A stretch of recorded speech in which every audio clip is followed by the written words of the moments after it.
प्रिय विद्यार्थियों, आज हम राजनीति विज्ञान के मूल आधार जो बीए पार्ट फर्स्ट का ऑप्शनल पेपर है उसके तहत लोकतंत्र की अवधारणा को जो विभिन्न कंसेप्ट्स हैं उनको जानने का प्रयास करेंगे। कल जो वीडियो लेक्चर मेरा हुआ था उसमें आपको लोकतंत्र से क्या आशय है, प्रजातंत्र से क्या आशय है, उसका अर्थ क्या है वास्तविक, वो हमने जाना था। आज इस वीडियो लेक्चर में हम लोकतंत्र की जो विभिन्न अवधारणाएं हैं, जो दृष्टिकोण हैं, उनके बारे में जानेंगे। वैसे मोटे तौर पर देखा जाए तो लोकतंत्र के कुछ जो महत्वपूर्ण दृष्टिकोण हैं उनमें एक आता है परंपरागत उदारवादी सिद्धांत एवं दृष्टिकोण। दूसरा है लोकतंत्र का बहुलवादी सिद्धांत व दृष्टिकोण। और तीसरा है लोकतंत्र का विशिष्ट वर्गीय सिद्धांत और दृष्टिकोण। एक है लोकतंत्र का मार्क्सवादी सिद्धांत और दृष्टिकोण, और एक है लोकतंत्र का समाजवादी सिद्धांत और दृष्टिकोण। इन विभिन्न दृष्टिकोणों को हमें ये एक लेक्चर्स के माध्यम से हम समझने का प्रयास करेंगे। आज हम इनमें से दो दृष्टिकोणों को हम समझने का प्रयास करते हैं।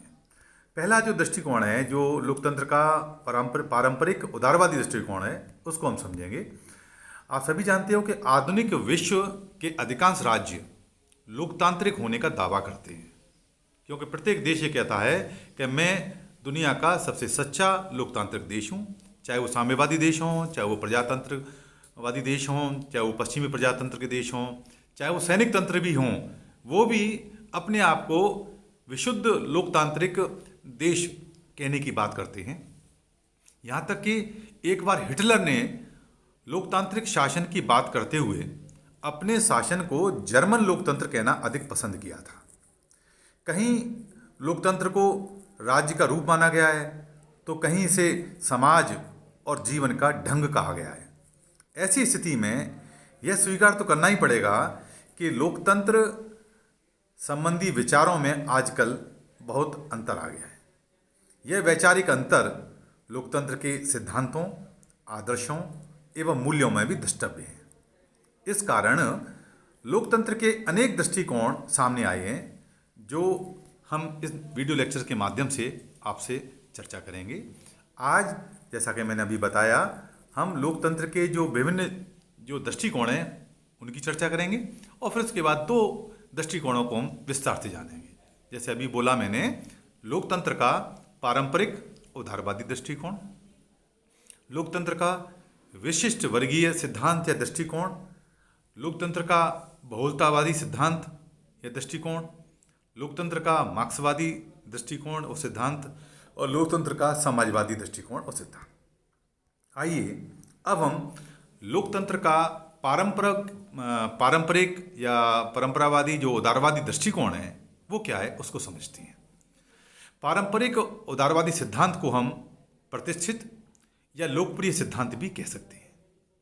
यह सिद्धांत पिछली 3 शताब्दियों में विकसित हुआ और मुख्य रूप से Jeremy Bentham, John Stuart Mill, T.S.. Green, Abraham Lincoln इसी उदारतावादी धारणा को स्वीकार करते थे।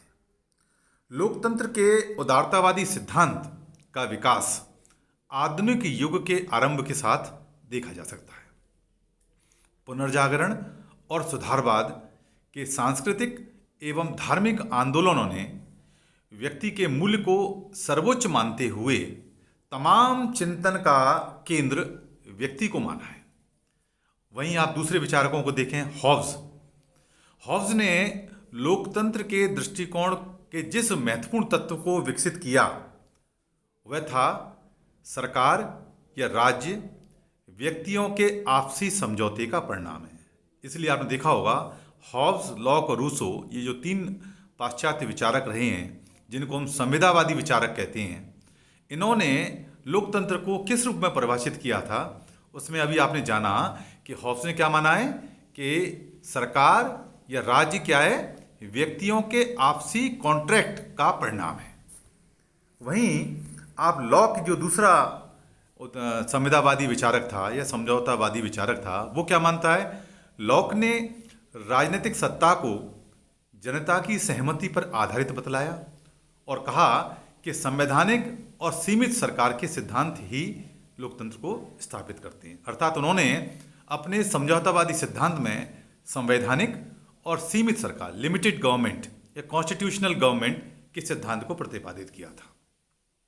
18वीं शताब्दी में तर्कवाद के दार्शनिक मॉन्टेस्क्यू ने स्वतंत्रता को अधिक महत्व दिया और स्वतंत्रता को सुरक्षित रखने के लिए सरकार की तीन जो शक्तियां होती हैं, तीन जो अंग होते हैं, लेजिस्लेचर, एग्जीक्यूटिव एंड जुडिशरी, अर्थात विधायी, कार्यकारी और न्यायिक शक्ति में पृथक्करण की सिफारिश की थी। आपने देखा होगा मॉन्टेस्क्यू ने एक फेमस जो पुस्तक लिखी थी, द स्पिरिट ऑफ लॉज, उसमें theory of separation of powers की बात कही थी, शक्तियों के पृथक्करण का सिद्धांत, वो इसी दृष्टिकोण से था। इसके बाद एक विचारक रहे हैं, उनका नाम है रूसो। रूसो ने लोकतंत्र की आत्मा के रूप में सामान्य इच्छा के सिद्धांत को प्रतिपादित किया, थ्योरी ऑफ जनरल विल। यह प्रत्यक्ष लोकतंत्र के महान मसीहे के रूप में जाना जाता है।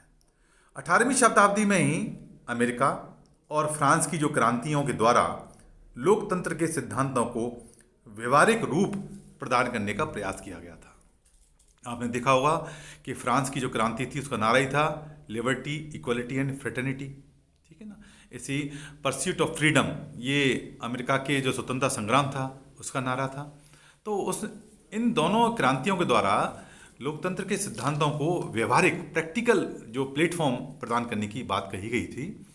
19वीं शताब्दी में उपयोगितावादी दार्शनिकों का चर्चा होती है, यूटिलिटेरियन थिंकर्स, उपयोगितावादी दार्शनिक, जिनमें मुख्य रूप से दो विचारक आते हैं, Jeremy Bentham and mill.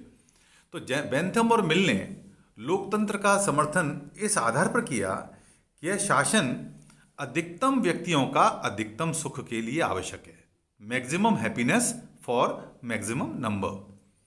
Bentham ने स्पष्ट तौर से प्रतिनिधि सरकार का सिद्धांत दिया, थ्योरी ऑफ रिप्रेजेंटेटिव गवर्नमेंट, जिसमें सरकार जनता के बहुमत द्वारा चुनी हुई होनी चाहिए, इलेक्टेड गवर्नमेंट होनी चाहिए। बेंथम के विचारों का ही समर्थन करते हुए आगे दूसरे जो उपयोगितावादी विचारक थे, जॉन स्टुअर्ट मिल, उन्होंने विचारों और अभिव्यक्ति की स्वतंत्रता पर विशेष बल दिया गया, theory of expression of ideas, views. 20वीं शताब्दी में Ernest Barker, Dewey, Lindsay, Laski, Pennock आदि ने लोकतंत्र का समर्थन किया था। तो इस ऐतिहासिक पृष्ठभूमि के माध्यम से मैंने आपको ये बताने का प्रयास किया है कि लोकतंत्र का जो उदारवादी दृष्टिकोण है, जो परंपरावादी, जो पारंपरिक जो दृष्टिकोण है, उसका विकास धीरे धीरे करके किस प्रकार हुआ।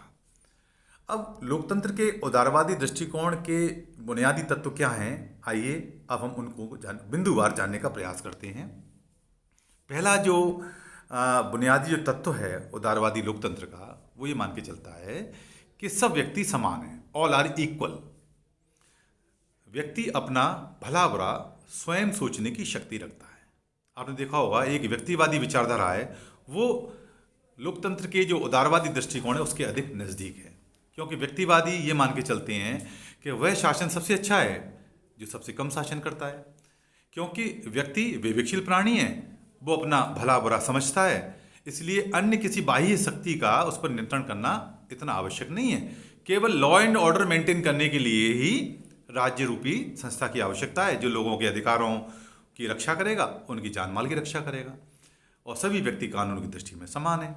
तो परंपरावादी जो दृष्टिकोण है, जो उदारवादी दृष्टिकोण है, वो कहीं ना कहीं हमें व्यक्तिवाद के नज़दीक नजर आता है, जिसमें ये माना गया है कि सभी व्यक्ति समान हैं, व्यक्ति अपना भला बुरा स्वयं सोचने की शक्ति रखता है, अर्थात वो एक विवेकशील प्राणी है। वहीं एक दूसरा जो बुनियादी लक्षण अपन पढ़ सकते हैं, वो है शासन जनता द्वारा स्वयं संचालित होना चाहिए, सरकार बहुमत की होनी चाहिए, तथा जनता की इच्छा सरकार की शक्ति का आधार है, अर्थात जो पब्लिक कंसेंट है उस पर आधारित गवर्नमेंट होनी चाहिए। ऑथोरिटेरियन गवर्नमेंट नहीं होनी चाहिए, तानाशाहीपूर्ण सरकार नहीं होनी चाहिए। सरकार कैसी होनी चाहिए? जन सहमति पर आधारित। वहीं इसीलिए इसको उदारवादी दृष्टिकोण लोकतंत्र का माना जाता है। अगला इसमें लक्षण है वो है राजनीतिक सत्ता जनता की अमानत है, अर्थात जो भी पॉलिटिकल पावर है वो उसकी अथॉरिटी पब्लिक के पास है। सरकार का उद्देश्य सामान्य जन का भला करना है और व्यक्ति का चहुमुखी विकास करना है। अर्थात जो रूल है, जो सरकार है, जो शासक हैं, उनका मूल मंतव्य क्या है? पब्लिक का वेलफेयर करना, पब्लिक का भला करना, व्यक्ति का ओवरऑल डेवलपमेंट करना, ये उसका उद्देश्य होना चाहिए। ये उदारवादी लोकतांत्रिक दृष्टिकोण के हम बुनियादी तत्वों की, लक्षणों की बात कर रहे हैं। वहीं एक अगला बिंदु है इसी में कि सरकार जनता के प्रति उत्तरदायी होगी। इसलिए कई बार माना जाता है कि लोकतंत्र का एक आधारभूत जो लक्षण है, जो कि उदारवादी दृष्टिकोण से काफ़ी नज़दीक है, उसका आधार है, वो है रेस्पॉन्सिबल गवर्नमेंट, रिप्रेजेंटेटिव गवर्नमेंट। अर्थात ऐसी सरकार जो जिम्मेदार है। अर्थात किस बात के लिए जिम्मेदार है? जनता के या व्यक्ति के भला करने के लिए, कल्याणकारी कार्य करने के लिए उसके प्रति उत्तरदायी है। इसलिए इसको रेस्पॉन्सिबल गवर्नमेंट कहा जाता है, अकाउंटेबल गवर्नमेंट कहा जाता है। सरकार कैसी होनी चाहिए? सीमित होनी चाहिए। सीमित का मतलब वो उन्हीं कानूनों को लागू करे जो व्यक्ति के कल्याण के लिए हो, उससे प्रेरित हो, उसकी शक्तियों को, उसके अधिकारों को सीमित करने वाली नहीं होनी चाहिए। अर्थात पूरा उद्देश्य है कि सरकार इस प्रकार के कानून लागू करे जिससे कि व्यक्ति का चहुमुखी विकास हो सके, उसका ओवरऑल डेवलपमेंट हो सके। जनता को विचार और अभिव्यक्ति की स्वतंत्रता होनी चाहिए। आपने देखा होगा कि राजस्थान पत्रिका में ऊपर एक कोटेशन आता है वाल्तेयर का कि हो सकता है कि मैं आपके विचारों से सहमत ना हो पाऊँ, फिर भी आपके विचारों को प्रकट करने के अधिकारों की मैं रक्षा करता हूँ। इसी का आधार है, क्योंकि लोकतंत्र की आधारभूत लक्षण ही है कि जनता को, व्यक्ति को अपने वैचारिक अभिव्यक्ति की स्वतंत्रता होनी चाहिए, जो कि तानाशाही पूर्ण जो सरकार होती है, जो उनमें नहीं होती है। अर्थात लोकमत का सरकार द्वारा आदर किया जाना चाहिए। अर्थात पब्लिक की जो ओपिनियन है, गवर्नमेंट को उसको रेस्पेक्ट करनी चाहिए, उसके अकॉर्डिंग एक्ट करना चाहिए, रिएक्ट करना चाहिए। तो ये लोकतंत्र के आधारभूत लक्षण हैं। लेकिन ऐसा नहीं है कि उदारवादी लोकतंत्र में सब अच्छाई आई हैं। कुछ आलोचक इसकी कमियां भी बताते हैं, क्योंकि कभी कभी कुछ छुपी हुई कमियां भी होती हैं। तो हम समालोचना के रूप में लोकतंत्र के इस उदारवादी दृष्टिकोण की आलोचना कुछ बिंदुओं के आधार पर कर सकते हैं। जैसे कि पहला बिंदु है कि यह सिद्धांत राजनीतिक समानता पर बल देता है, पॉलिटिकल इक्वालिटी, जबकि हकीकत में होता क्या है कि राजनीतिक समानता जैसी कोई चीज़ होती ही नहीं। प्रत्येक समाज में कुछ विशिष्ट वर्ग होते हैं, चुनाव हों या ना हों, शासन उन्हीं का होता है। आप देख लीजिए कि जहाँ भी लोकतंत्र हैं, जिनको हम अच्छे लोकतंत्र मानते हैं, वहाँ चुनाव में कौन खड़े होते हैं, चुनाव में कौन जीत रहे हैं, ये सभी के सभी किसी से छुपा नहीं है। तो कहीं ना कहीं समाज का एक ऐसा वर्ग है जो चुनाव में आगे आता है, चुनाव लड़ता है और चुनाव जीतता है, सरकार बनाता है या विपक्ष में बैठता है। तो कहीं ना कहीं सत्ता है इन्हीं कुछ चुने हुए विशिष्ट वर्ग लोगों के आसपास घूमती है। इसलिए ये कहना कि उदारवादी लोकतंत्र में राजनीतिक समानता पाई जाती है, ये आलोचक ये कहते हैं कि समानता नहीं पाई जाती है, क्योंकि ये राजनीतिक लोकतंत्र, इस लोकतंत्र में एक प्रकार का कुछ विशिष्ट लोगों के आसपास ही ये लोकतंत्र घूमता है। दूसरी आलोचना कई बार ये की जाती है कि यह सिद्धांत शासन का संचालन जनता द्वारा मानता है, जबकि वास्तविकता कुछ दूसरी है। क्योंकि जबकि जनता का राजनीति में हिस्सा लेना लोकतंत्र को भीड़ में बदल देता है। तो जब जनता अधिक पार्टिसिपेट करेगी तो वो एक्चुअल लोकतंत्र ना होकर वो एक भीड़ तंत्र में कन्वर्ट हो जाता है।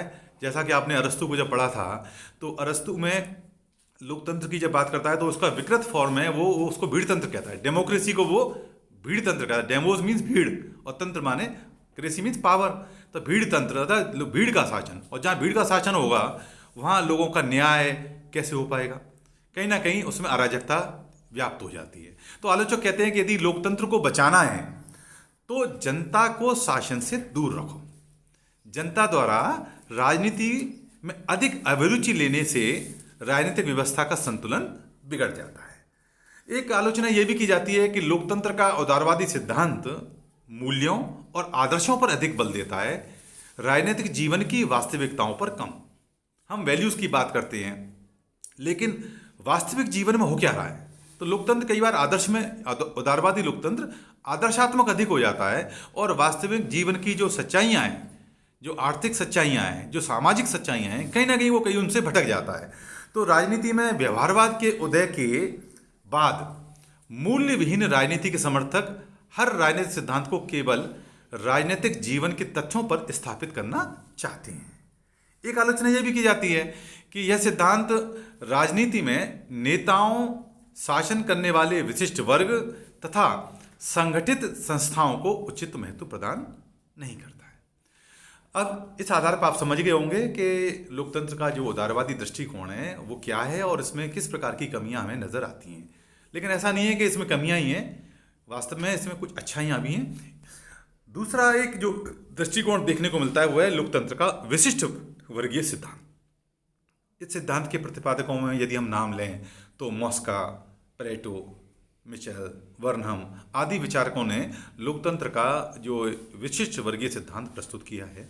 इन लेखकों ने उदारवादी लोकतंत्रों को शंका की दृष्टि से देखा है। इनका मानना है कि आधुनिक युग में हर शासन अल्पतंत्री है, जिसमें केवल और केवल कुछ शक्तिशाली नेता लोग ही अपना शासन, अपना प्रभाव रखते हैं और शक्ति में हस्तक्षेप रखते हैं।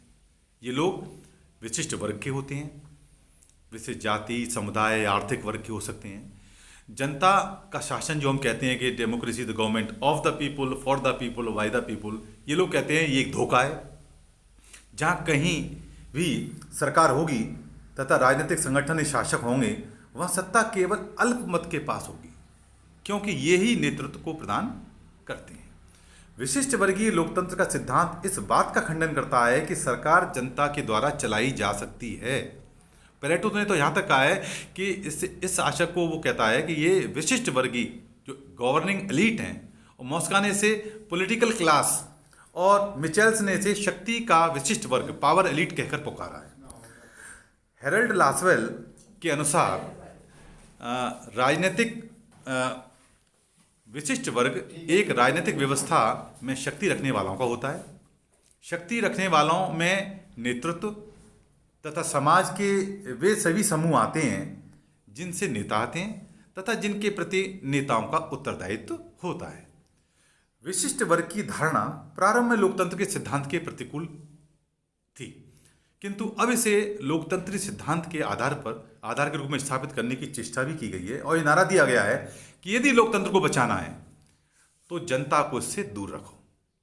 शासन जनता के पास नहीं, बल्कि केवल एक योग्य, अनुभवी क्षमता वाला, प्रतिभाशाली विशिष्ट वर्ग के हाथों में होना चाहिए। आपने देखा होगा कि लोकतंत्र में चुनाव कौन लड़ते हैं, उनकी बौद्धिक क्षमता कितनी है, उनकी शैक्षिक क्षमता कितनी है। तो अगर अच्छा लोकतंत्र या गुणात्मक लोकतंत्र हमें यदि स्थापित करना है तो सत्ता योग्य लोगों के हाथों में होनी चाहिए, इनकम्पिटेंस लोगों के हाथ में नहीं होनी चाहिए। चुनाव जनता की इच्छा जानने के लिए नहीं, बल्कि नेताओं का या विशिष्ट वर्ग का चुनाव करने के लिए होता है। प्रतिनिधि लोकतंत्र वास्तव में विशिष्ट वर्ग का ही शासन है, क्योंकि चुनाव के माध्यम से जनता की इच्छा को व्यक्त करने वाले प्रतिनिधि नहीं, बल्कि शासन करने वाला विशिष्ट वर्ग चुना जाता है। तो आप समझ गए होंगे कि लोकतंत्र का जो विशिष्ट वर्गीय सिद्धांत है उसका मूल मंतव्य क्या है।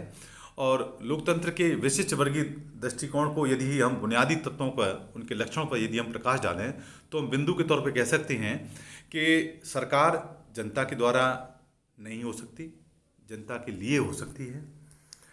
लोकतंत्र वह है जहाँ जनता केवल चुनाव के द्वारा अपने शासक, अर्थात जिसको मैंने विशिष्ट वर्ग कहा है, उसको चुनती है। बिना विशिष्ट वर्ग के प्रजातंत्र नहीं हो सकता, केवल भीड़ तंत्र हो सकता है। लोकतंत्र विशिष्ट वर्गों में सत्ता के लिए संघर्ष है, जो चुनाव के माध्यम से जनता के वोट पाकर हारते या जीतते हैं। राजनीतिक निर्णय लेने का कार्य केवल विशिष्ट वर्ग का है, आम जनता का नहीं है। इसलिए ये देखिए विशिष्ट लक्षण हो गए। अगर इसकी आलोचना करें, कुछ आलोचक आलोचना भी करते हैं इस दृष्टिकोण की। लोकतंत्र के विशिष्ट वर्गीय सिद्धांत की आलोचना को अब यदि हम इंगित करें तो हम पाते हैं कि इस सिद्धांत का विश्वास में जनता में ना होकर केवल नेताओं के विशिष्ट वर्ग में है। वो कहते हैं योग्य व्यक्तियों के हाथों में शासन होना चाहिए। जनता को लोकतंत्र से दूर रखकर लोकतंत्र तत्वहीन और मूल्यहीन हो जाना प्रतीत होता है। कुछ आलोचक कहते हैं कि यह सिद्धांत रूढ़िवादी है, क्योंकि यह सिद्धांत परिवर्तन का विरोधी है तथा मौजूदा व्यवस्था का समर्थक है। यह सिद्धांत लोकतंत्र की प्रगतिशीलता को नष्ट करते हुए इसे रूढ़िवादी राजनीतिक सिद्धांत में परिवर्तित कर देता है। वहीं कुछ कहते हैं कि यह सिद्धांत लोकतंत्र का उद्देश्य, जो हमने अभी चर्चा की थी, मानव का विकास, व्यक्ति का विकास, कल्याण करना, सबका ओवरऑल डेवलपमेंट करना, वो ना मानकर लोकतंत्र का स्थायित्व तथा कार्यकुशलता को मान लेता है। कई कुछ कहते हैं, आलोचक कहते हैं कि सिद्धांत केवल नेताओं में श्रद्धा रखता है तथा केवल उन्हीं को लोकतंत्र को सुरक्षित रखने का दायित्व सौंपता है। इससे नेताओं द्वारा लोकतंत्र के दुरुपयोग का भी खतरा उत्पन्न हो जाता है। यह सिद्धांत व्यक्तियों की समानता का विरोधी है, जो लोकतंत्र की आधारभूत आत्मा है। इक्वलिटी, फ्रीडम, लिबर्टी, ये जो बेस जस्टिस, ये मूल जो सिद्धांत हैं, कहीं ना कहीं इसका विरोध करता हुआ प्रतीत होता है। आशा है इस वीडियो लेक्चर के माध्यम से आपको लोकतंत्र के उदारवादी दृष्टिकोण और विशिष्ट वर्गीय दृष्टिकोण स्पष्ट हुआ होगा। अगले वीडियो लेक्चर में हम प्रजातंत्र के जो दूसरे दृष्टिकोण हैं उनकी विस्तार से चर्चा करेंगे।